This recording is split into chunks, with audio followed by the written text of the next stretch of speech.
Okay. Cool. Well, here's to Montana caving, everyone. Thanks for coming.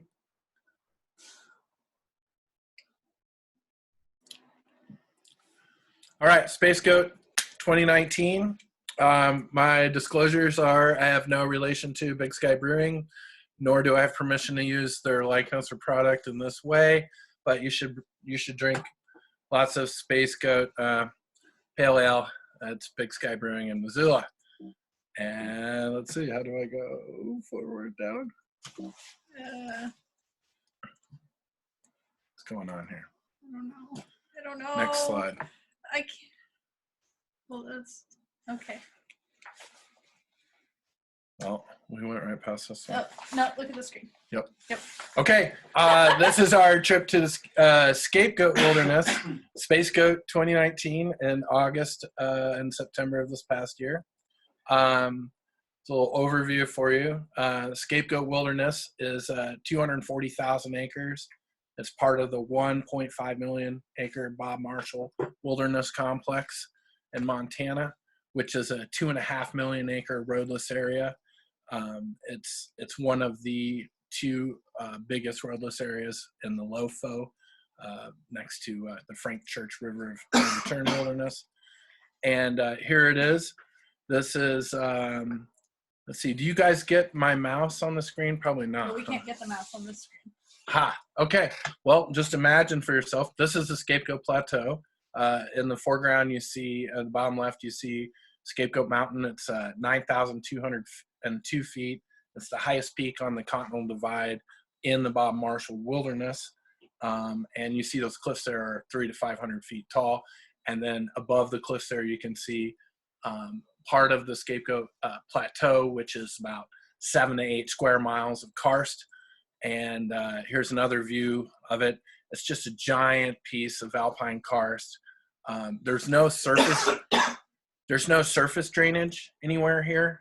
All of the snow that sits on the plateau, up to like 20 feet of snow into early June, all sinks into thousands of pits on these on this plateau, and primarily comes out in 3 different places on the cliffside, one of which is the Scapegoat Cave system.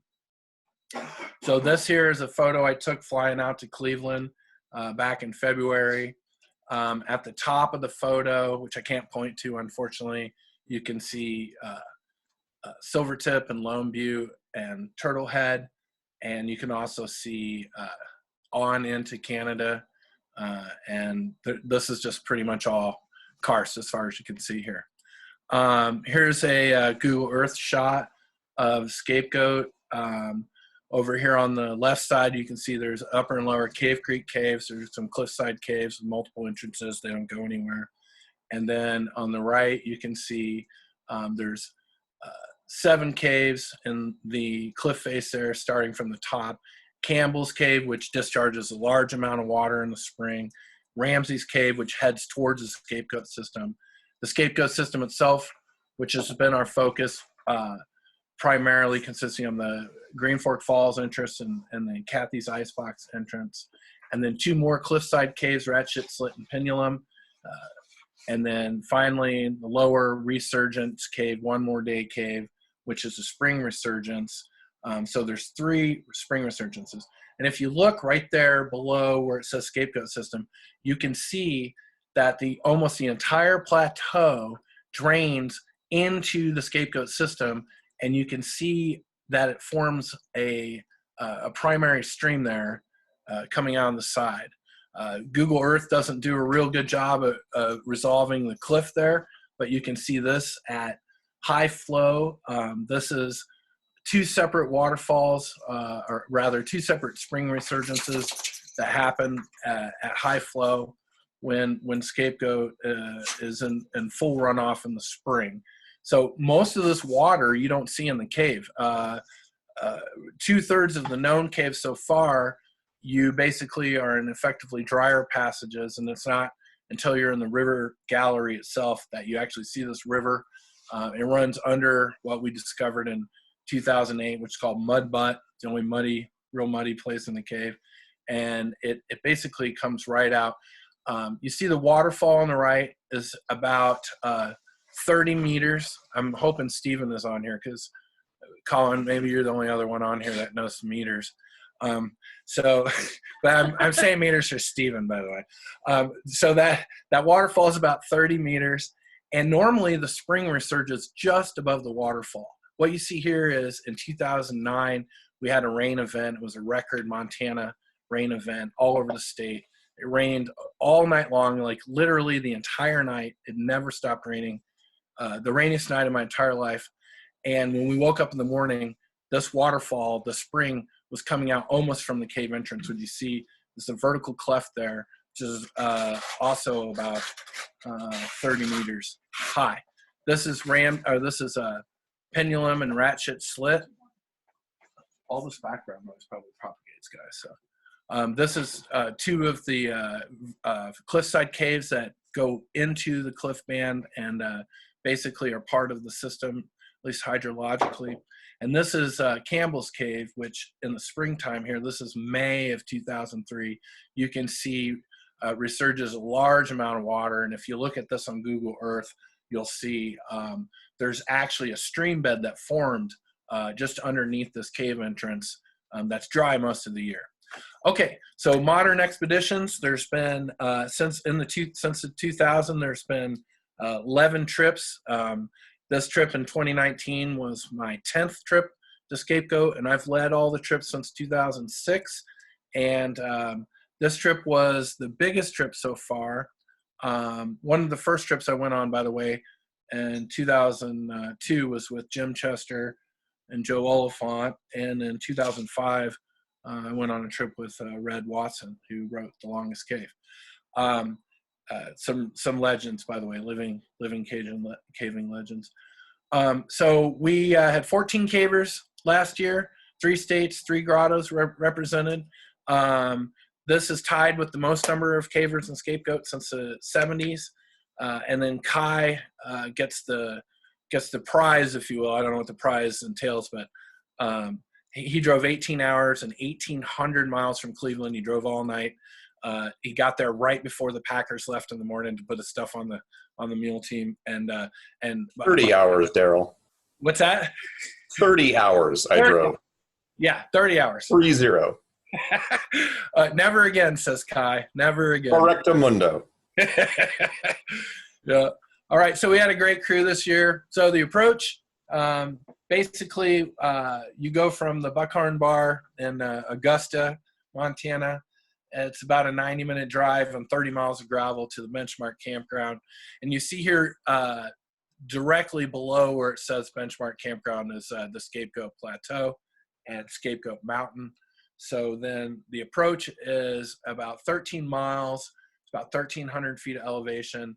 We go from the top of the screen here, Benchmark Campground, basically down to Half Moon Peak area, and then up Green Fork, where we make our base camp at a tarn below the entrances. So you see here, this year we had panniers, and so we were able to pre-pack our stuff for the horse packer who came the next morning. I want everyone to make note of the rope that you see in the foreground here. It's separate. You see Brian is packing the rope. I asked Brian to cut about 200 feet off of our 600-foot rope, which will be important later in the story. Here we are. So I took off early in the morning to meet the packers in advance at the camp.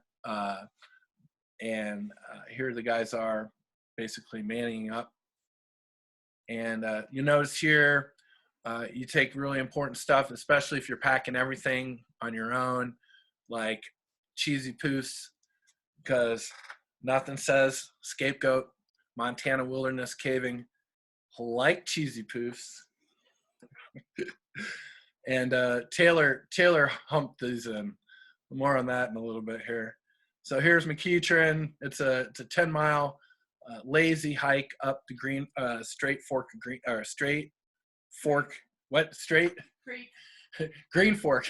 The Green Fork of Straight Creek. It's 10 miles to the cabin. This is along the Continental Divide Trail. it's basically kind of a lazy hike. Most of it is in burnout trees now. All of this is burned basically since I've been going out there. The first 3 miles has not burned, and the last little bit, but for the most part, this was all completely super dense timber 10 years ago. So here's where we leave the Continental Divide Trail and head up Green Fork. And this here you see just beyond the stump there on the left. This is the Green Fork Guard Station. This has been here since the early 1900s. And this is something that was almost destroyed by this fire. They wrapped it. They had it like wrapped in, what was it, saran wrap or silver? It's a metal wrap, and then they helicoptered him out of there. Yeah, the guy who wrapped it got helicoptered out while the fire was encroaching. If you look to the right of the screen there, there's a tack shed. Well, the original tack shed burned down, and in that shed, we had an agreement with the Forest Service. So we had a 55-gallon barrel full of caving gear, and it melted completely flat. It became a pile of metal. There was I don't know, hundreds of stainless steel anchors and carabiners and thousands of feet of rope and all that. And so anyway, we learned a lesson. Just don't trust the Forest Service. Anyway, I'm just teasing, by the way. They've been great to us. I'm just teasing. Okay, so here's a cabin. Sorry, I didn't This makes a great rest stop on the way in. And obviously now it's a critical shade location. These guys met our horses coming out. So these guys are on the way in, and here's the empty packed mule train heading out, taking a break. This is also the last time you get, there you go, Kai. I thought you'd like this one, buddy. This is also the last time you can poop on an actual pooper. So there you go. It's a great view. It's even better now that the fire's burned out. So you hike up Green Fork, and only in the last couple of years have I been on trips where it lived up to its reputation. Normally we get out there and it's pretty late in the fall and it's fire season and it's smoky, but we really got great weather this year. And we really got great weather this year. And basically most days were like this. So we had to put a note here. It's grown up so much in the last 10 years that you can't see this tarn, which is just down the hill from that cave, or from that junction. If you look above the tarn on the right side of the picture, there's a vertical cleft. That's the entrance to the Scapegoat system. About halfway up in the center of the picture, there's also the entrance to Campbell's and Ramsey Cave, and an obvious gully that will become more and more obvious as this story goes on. Okay, here we go. You can see there the white dot on the far side of the lake. We set up the Northern Rocky Mountain Grotto flag. That's a great thing to do. And it was also a beacon for everyone that had no idea where the hell they were going. So here's the tarn. This is our water source for the 9 days we were out there. If you'll notice, just at Amy's feet there, you normally can walk out on a rock or something and just dip your filter in. But it's dry and it's late and as low as this water was. This turns out to be a liability, especially if you get grossed out by leeches. Okay, so here we are. This is our essentials, as it were. That's 1,200 pounds of gear on 6 horses, and cold smoke and Rainier beer and Scapegoat, bare essentials. And this is our kitchen area, basically, for the time being. Usual camp activities. As you guys know, logistics end up taking up most of any trip. We put up a tarp there to sit out of the rain and end up being a sun shelter, which is a luxury. Normally, if you don't put those things up, you're going to regret it. You also bring things like potatoes and actual vegetables out and onions on a trip like this, and garlic, because as many times as you done this, as I've done this, mountain house meals are, maybe 1 or 2 meals. Otherwise, you got to eat some real food. Does anybody know what the fuck this is? Because it's scary, and I see them out there, and Jesus, You know what? It just looks wrong. I don't know what it is, but it's scary. Okay, so objective scapegoat system. The scapegoat system, we have remapped 4,400 meters. Steven, I hope you're on here. That's for you, buddy. 4,414 meters, buddy. I don't know what that is, but it's a lot of meters. And we basically this year worked on the Octopus's Garden, the lead into the abyss, and remapping the Northwest Passage, which you can see in the center of the map here. Hike up to the cave takes about an hour or 45 minutes. That slope there on the left, just below the entrance, is really steep, and it's pretty brutal. This is most overgrown. Of course, we've seen it. We have photos from the 70s. This is a bare slope, so it becomes a little more difficult each year. All right, what do we have here? So this is a photo from the entrance. So along the cliff face on the left there is Kathy's Icebox entrance, and then behind the photographer is the entrance to Green Fork Falls Cave, which comprised the scapegoat system. And if you look in the center, just beyond the trees there is the tarn that we set up our base camp. So this is kind of the lay of the land. It's a beautiful place. Here we are in the 30-meter entrance. Again, Stephen, it's 30 meters tall. Here's Galen and Amy. It's a nice little climb. This log that you see below the feet of the caver here is unexplained. It's way up inside the cave entrance. So we don't know if like water actually brought this through the cave or not. It just seems kind of crazy. Here's Bob Bestaz. Bob hasn't been out there since 2009. So him and Mike McEachern returned after a 10-year hiatus. I sat out one day waiting for folks to show up and got this great double rainbow with my little pupper, medium Mr. Riley pups. Here we are in the junction room. You see those wet socks. It's just as easy to splash through this little nuisance puddle as it is to go through the dead bat bypass. This is one of the best photos I think that was taken by Brendan Durham. Pretty amazing shot of us coming out of Scapegoat, and it was submitted to the NSS News that we'll see in a couple months here, a couple weeks, Montana Special Edition. Okay, the through trip. So the through trip is basically, I wish I could point to you, but you go through the Green Fork entrance here on the plan map, past the pacemaker through the Northwest Passage, over the right side and then back out. It took us about 8 hours to do in 2015. Unfortunately, we ended up using this to kind of self-rescue ourselves because I dropped the rope in deep water. You can read all about that in the American Cave Accidents, NSS 2015 edition. So because of that, you know, we were careful to tell everyone that it was okay and it was no big deal. And of course, this is lies. And as the trip went through the cave and traverses that back in years past seemed perfectly safe, the risk adverse say that perhaps those traverses should be rigged and people should not be risking their lives. And the people with memories say that there's plenty of fucking water and there's way more than one place that you'll get wet back in the Northwest Passage. So let's see, can I hit play on this? How do I hit play on this? This is 3 minutes. Oh, yeah.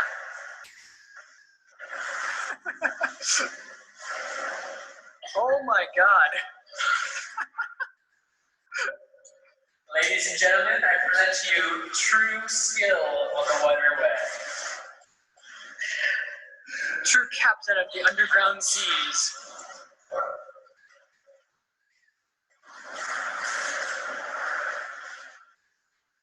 Oh, my God. This is so tiring.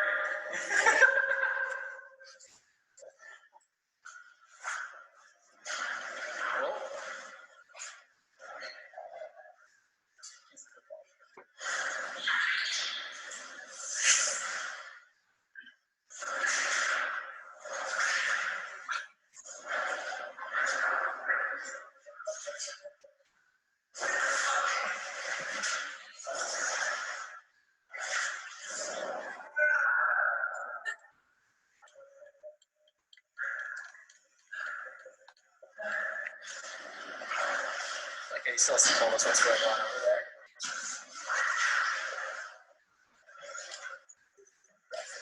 It really is. Yeah. We're all very impressed over here.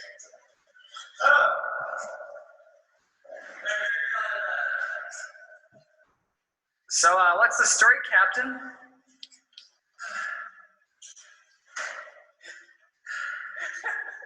Nice work. I don't care what you found over there. That was impressive. It really was. Oh my god.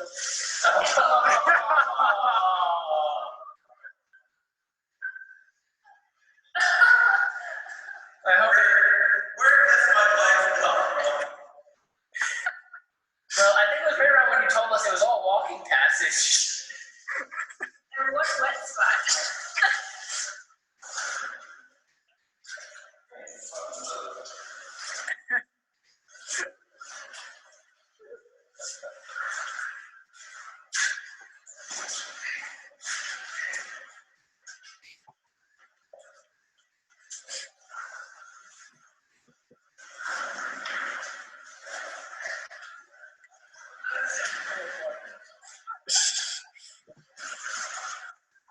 Water.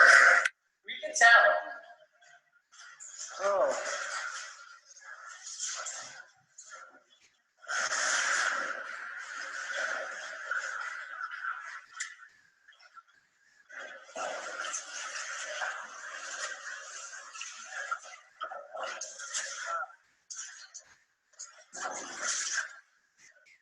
I hate this boat.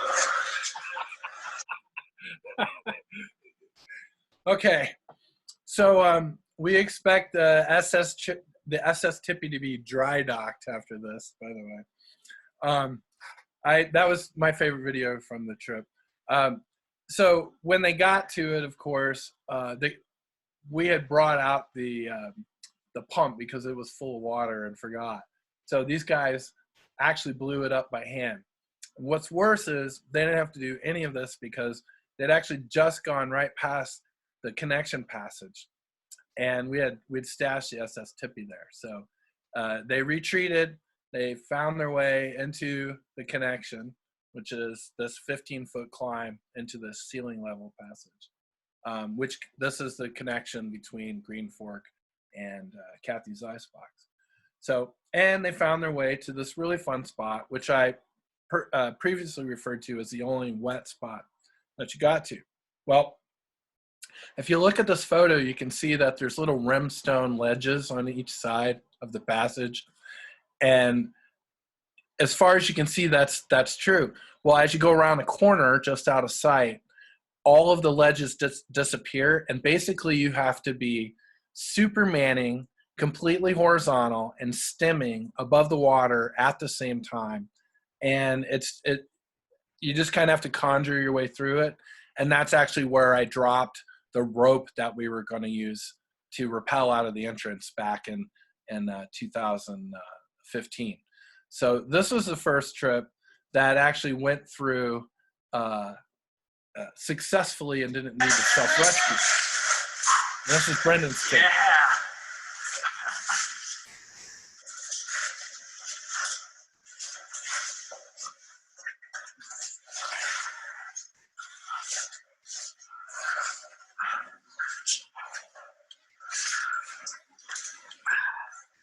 That's where we just came from. Fuck.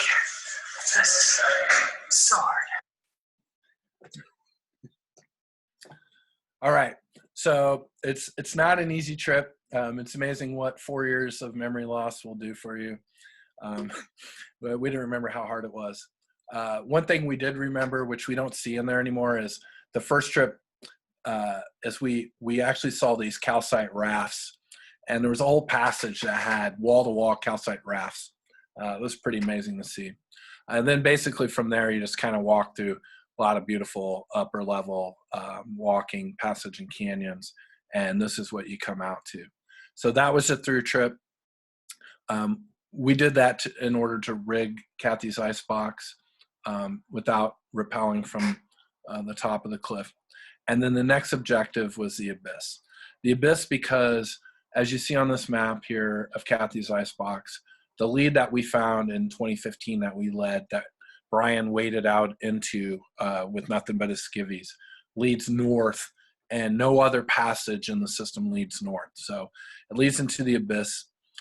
Here's another look at the access into Kathy's icebox. On the right side, you see somebody on the cover of the March 1974 NSS News climbing into it, and you see traversing across the ledge. Well, that's me in 2008 doing the same thing. We don't do that crap anymore. It's foolish. We rappel off the cliff, or we go through the cave, which now we know isn't as easy as we once remembered. Okay, here is Amy looking over at Caitlin just outside the entrance, kind of give you guys an idea. It's about a 100-foot climb into Kathy's icebox, and this is the lead that Brian took photos of that we left, and fortunately keeps going. Okay, except for one thing: if you want to go on this trip, you have to endure a wetsuit that was attacked by a shark.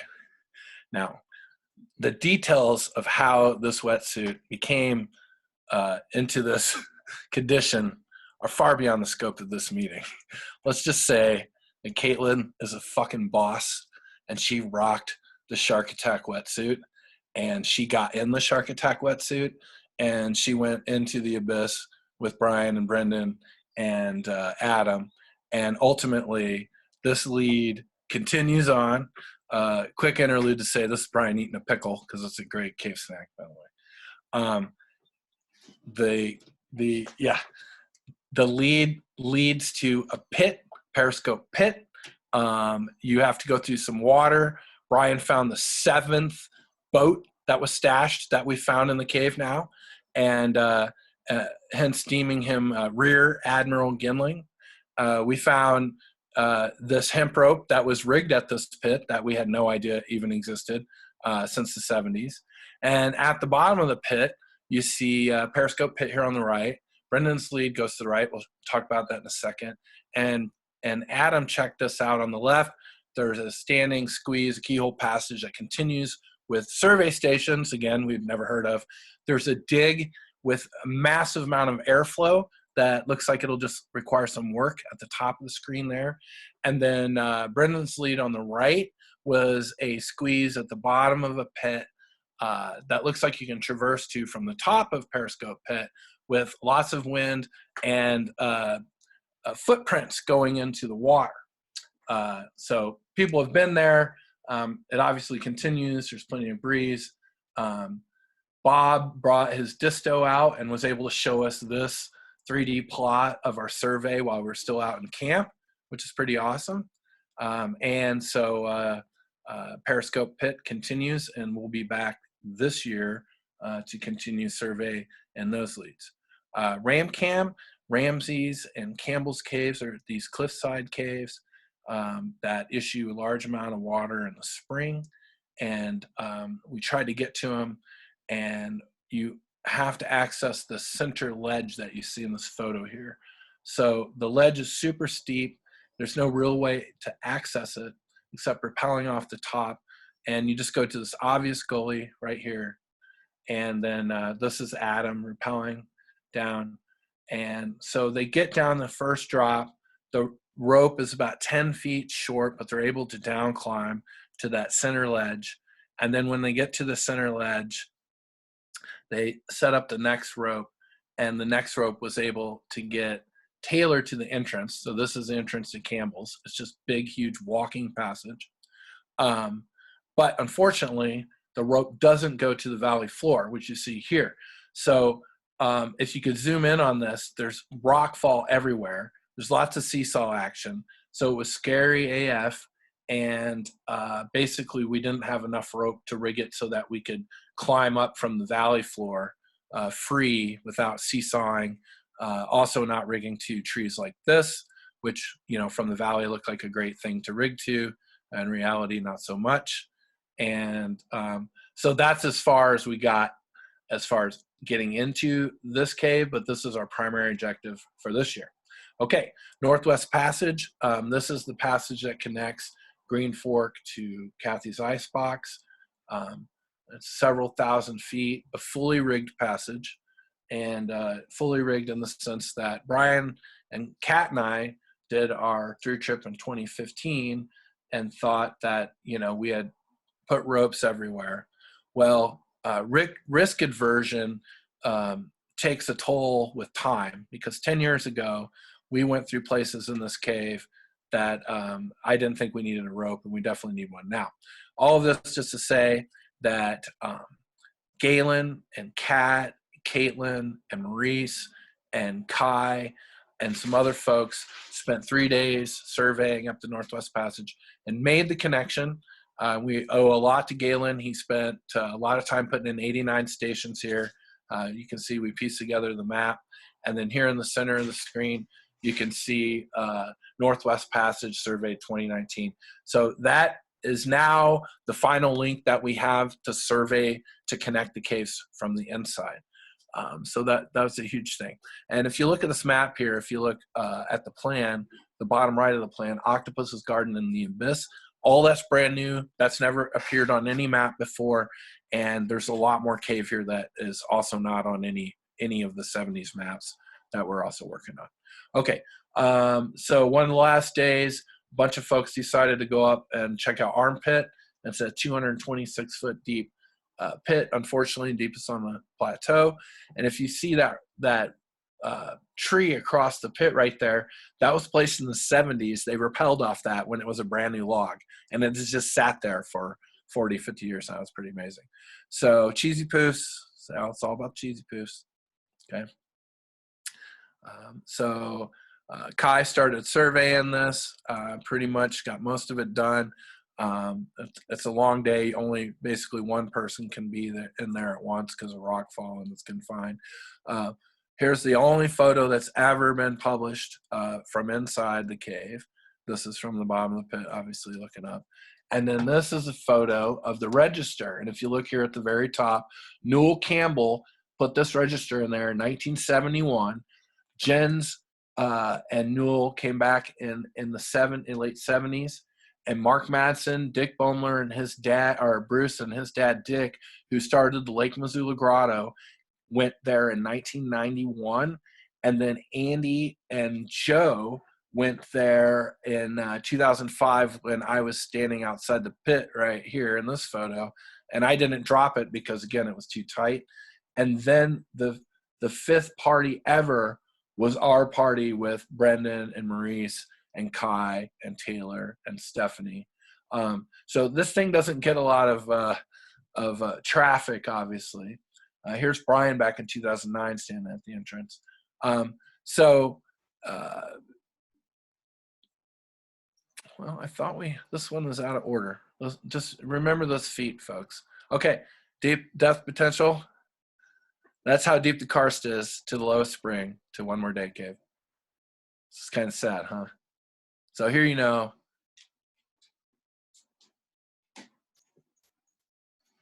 Okay. So this is why people abandoned Scapegoat in the 70s. Everybody wants depth or length records. Well, Scapegoat is definitely the third longest cave in the state. So I fell in a burning ring of fire, and Nurse Caitlin saved the day because she was the one that said, hey, you should probably irrigate that with water for like 20 minutes straight, which I wasn't going to do because I'm stubborn. And I did. And luckily I didn't get any blisters. It was super close. I knocked over a camp stove, and the boiling water spilled right on my leg. And that's the most serious injury I've ever had caving. All right, so we got some fires. This is basically camp. And this is probably the last night. And you don't see it in these photos. These are Kai's excellent photos. But the last night we saw the Northern Lights, and in 10 trips, it's the first time I've seen it out there. And they look like spotlights. It was like 3 spotlights. All right, so it's a pretty amazing place. So the usual, you got to clean up, you pick up, help the camp, pick up. Even the dog gets to carry a bunch of shit out. That's how it makes its rent payments. So here's leaving camp. If you look at the level of the tarn there, we're not going to use that for water in the future. So basically it's grizzly bear country. You got to worry about stuff like this. So we get back to the trailhead, and Kai hand delivers this map from Tom Ramsey of Ramsey's Cave. It's the original map he printed. Tom and Kai both live in Cleveland, and we've still been trying to get in there. So hopefully when we tell the story to you guys again next year, we'll have actually got into the cave. So here's the eastern front of the Rockies. If you haven't been out there, just drive out there, like by Bean Lake. It's absolutely phenomenal country. It's beautiful. So we head out to the Buckhorn Bar. It's a Augusta must-do. They sell gizzards, fried gizzards, and mini tacos. And if you join the raffle, you can win a Savage Arms Model 64-22 long rifle. Okay, here we are. This is our crew. It's a great trip. So what's next? We're almost done with this, by the way. So I flew out to Cleveland and to Pittsburgh twice or in February. And anyone who thinks that Jason and Hans have plugged all the holes in this state are so wrong. Look at that. Everything you see there is basically limestone, all right? In the foreground is Scapegoat, and in the background is British Columbia and Alberta. So there's no shortage of places to go look for new caves. If you look at the absolute north, or the top, or rather not the north, but the top part of this map, that's the river passage. Basically reduced all of the leads in the Scapegoat system now to water leads. So everyone that's going to push leads in the system this year and beyond are going to be requiring wetsuits. We're going to move the camp to the creek, to the spring with cool, clear Culligan, and move away from leech-infested tarn water. There's climbing leads. If you can get into this lead right here that you see, then you should come on this trip, because it's probably one bolt, maybe a couple of pieces if you're an excellent rock climber, but there's multiple climbing leads besides the water leads, which are like so. And once we get into the water, we get into the river gallery. There's all kinds of opportunities for you Canadian cave diver types to come and push past sump 4 in the river gallery, and you can bring your own tube if you like. And or you can crawl through this, which is just body width, and it's about 4 or 5 inches of airspace and about 12 or 14 inches deep water, but it's blowing air really hard. This is the only published photo of the lead that's been described here in the river gallery since the 70s, and this is kind of what the river gallery looks like. Lots of sump bypasses, lots of water, lots of cold stuff. We'll put the data together. We've got over 1,000 waypoints out there. I want to thank all these great folks for taking all these photos, and the NSS for their grant of the Sarah Corey U.S. Exploration Fund grant, the DC Grotto for giving us $400 to buy rope, PMI for giving us a wholesale discount, and Mountain House, who formerly gave us a deal, but they're evil corporate overlords now say no. Don't forget to protect the bats and use clean caving gear, because Montana still doesn't have white nose, and let's keep it that way and support Montana's Caving Club, the Northern Rocky Mountain Grotto. And just remember, folks, stay together, but appropriately distant, stay safe, and pray for caving. The end.